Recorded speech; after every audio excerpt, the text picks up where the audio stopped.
Mumbleville. It was a small town just across the river and past the trees.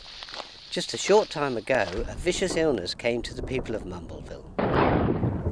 Doctors put out a warning across the globe, urging a strict regime of washing hands after excrement, and to be especially cautious about fever-like symptoms. Coughs, headaches and hot flushes were now all a very serious concern, until you knew just what it was. The elderly and the young were particularly vulnerable, though locked away in each and every house. Nobody was certain they had escaped the epidemic, so they all locked their doors and hoped very much for the disease to go away. Inside one of these houses lived Kaddy.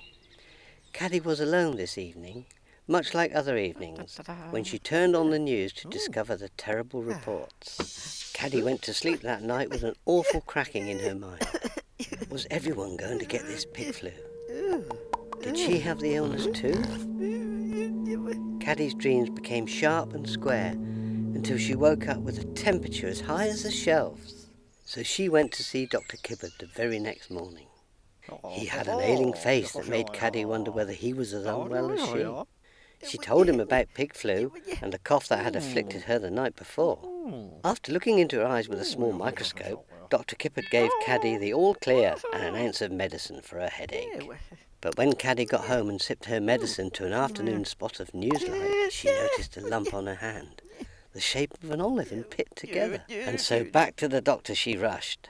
A cyst, he told her it was, filled with water and nothing to do about it. He sent her away this time with a farewell.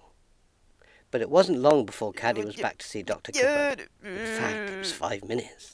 And this time, his smile had sunk ever so gently into his jaw, while she explained. If she had another problem, it would have to wait. But Kaddy had plenty of new problems as soon as she got in.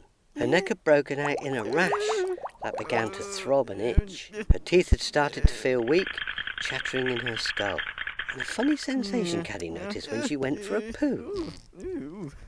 So at once Kaddy searched for cures and tried them.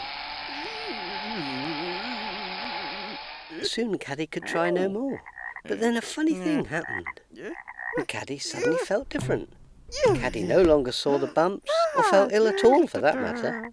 Kaddy decided she'd had enough of TV and that she didn't want to be afraid of pig flu any longer. So she sat and watched with her new friend as the sun slowly set beneath Mumbleville.